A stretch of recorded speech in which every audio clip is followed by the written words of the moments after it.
কাহিনীটো হৈছে টংপুৰৰ ৰাগিনী। টংপুৰ গাঁওখনত আছিল গাঁওখনৰ আটাইতকৈ সুন্দৰ ছোৱালী ৰাগিনী। তেওঁ নিজৰ বুঢ়ী আইতাকৰ সৈতে থাকিছিল। আইতাকে ঘৰৰ সকলো কাম-কাজ কৰিছিল আৰু ৰাগিনী প্ৰতিদিনতে খেতিত কাম কৰিবলৈ গৈছিল। ৰূপত এক অপূৰ্ব আকৰ্ষণ আছিল। এদিন বৰষুণৰ টুপটাপ পানীত ৰাগিনী আগৰ দৰে খেতিলৈ গৈ আছিল।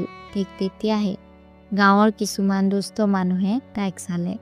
তেওঁলোকে ৰাগিনীক ঘেৰাও কৰি জোৰ-জুলুম কৰিবলৈ চেষ্টা কৰিলে, কিন্তু ৰাগিনীয়ে হাৰ মনা নাছিল। তেওঁ সকলো শক্তিৰে প্ৰতিবাদ কৰি কান্দোনেৰে পলাই গ'ল। দৌৰি দৌৰি ৰাগিনী এটা পুৰণি ভয়ংকৰ গুহাৰ মুখত উপনীত হ'ল।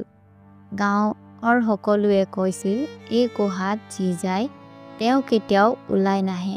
কিন্তু জীৱন বচাবলৈ ৰাগিনীয়ে ভয়ক উপেক্ষা কৰি কঁপি কঁপি গুহাৰ ভিতৰলৈ প্ৰৱেশ কৰিলে। গুহাখন ঠাণ্ডা আৰু অন্ধকাৰময় আছিল। তেওঁৰ চাদৰ আৰু চেলোৱাৰ বৰষুণত সম্পূৰ্ণভাৱে তিতি গ'ল। এই তিতা ৰূপত ৰাগিনী এটা দেৱীৰ দৰে দেখাত হৈছিল। তেওঁ ঠাণ্ডাত কঁপি এটা শিলৰ ওপৰত বহি পৰিল।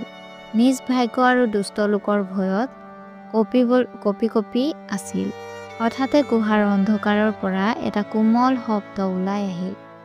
ভয় নকৰিবা, মই ৰুদ্ৰ, এটা বেপাৰী। পথ পাহৰি গৈছিলোঁ। ৰাগিনী ভয় খাই গ'ল, কিন্তু ৰুদ্ৰৰ চকুত আছিল এক অদ্ভুত শান্তি। স্নিগ্ধ সুৰত সুধিলে, তুমি কোন আৰু এই ভয়ানক গুফাত কিয় আহিছা? ৰাগিনীয়ে নিজৰ কাহিনী বিৱৰি ক'লে। তাৰ চকুত এটা অশ্ৰুধাৰা বৈ ধৰিলে। ৰুদ্ৰে বিনা সংকোচে আগবাঢ়ি আহি তাইৰ চকু পানী মচি সান্তনা দিলে। তেওঁ জুই জ্বলাই তাৰ উষ্ণতা আৰু আলোতে গুহাৰ যি ঠাণ্ডা অলপ কমিলে। ৰাগিনীৰ মনত প্ৰথমবাৰ অনুভৱ হ'ল তেওঁ নিৰাপদ। আৰু এই ৰাতিৰ নীৰৱতা, অদ্ভুত নীৰৱতাত জুইৰ ওচৰত বহি ৰুদ্ৰ আৰু ৰাগিনী কথা বতৰা কৰিবলৈ আৰম্ভ কৰিলে। এটা অবক্তা বন্ধন দুয়োজনৰ মাজত গঢ়ি উঠিছিল। ৰুদ্ৰই তাৰ চকুত চাই মৃদু সুৰেৰে কৈ উঠিল, তাইক চাই আছো, এক অপূৰ্ব ছোৱালী। জীৱনত হয়তো আকৌ দেখা নহ'বও পাৰে। তাইক আজিৰ ৰাতিটোলৈকে চাব দিয়া। ৰাগিনী লাজেৰে হাঁহিল আৰু দুয়োজনৰ মাজত শূন্যতাত মিঠা নীৰৱতা ভৰি পৰিল। ৰাতি য'ত গৈছিল, গুহাৰ বাহিৰৰ ডাঙৰ বনৰ শব্দেৰে ভয় লাগিব ধৰিলে। ৰাগিনী ভয় খাই ৰুদ্ৰৰ ওচৰলৈ গ'ল। তেওঁক কাণত ৰাখি বহি আছিল। ভাগৰত ক্লান্ত হৈ ৰাগিনীয়ে ৰুদ্ৰৰ কান্ধত মূৰ থৈ গভীৰ নিদ্ৰাত তলত পৰি গ'ল। ৰুদ্ৰে তাক মমতাৰে চাবলৈ ধৰিলে। যেতিয়া ৰাগিনী নিদ্ৰাত তেওঁ তাক নিজৰ কোলাত উঠাই গুহাৰ পিছফালে এটা গুপ্ত কোঠালৈ লৈ গ'ল। সেই কোঠা আছিল প্ৰাচীন আৰু অপূৰ্ব ৰুদ্ৰৰ নিজস্ব আশ্ৰয়। কিন্তু তেতিয়াহে ৰুদ্ৰৰ শৰীৰত ভয়ানক ৰূপৰ পৰিৱৰ্তন আৰম্ভ হ'ল।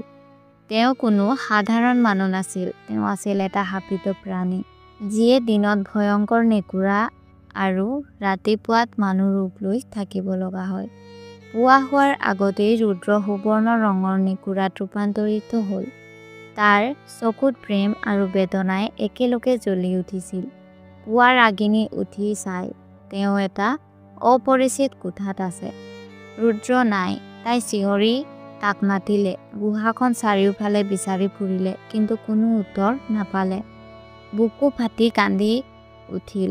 গাঁৱলৈ ঘূৰি যাবলৈ ধৰিলে। পথৰ মাজত এচপালত পিছফালে চাইছিল। সেই গুহাখনক, য'ত এটা নেকুৰা পুৰুষ গভীৰ পাথৰৰ মাজেৰে লুকাই তাৰ প্ৰিয় ৰাগিনীলৈ চাই আছিল। আগলৈ কি হ'ব? ৰাগিনী পুনৰ সেই গুহালৈ যাবনে? ৰুদ্ৰ কি নিজৰ সাপৰ পৰা মুক্ত হ'ব পাৰিবনে? এই ৰহস্যজনক প্ৰেমৰ কাহিনীৰ পাছত জানিবলৈ আমাৰ সৈতে থাকক। গল্পটো ভাল লাগিলে লাইক, কমেণ্ট আৰু চেনেলটো ছাবস্ক্ৰাইব কৰিব নাপাহৰিব।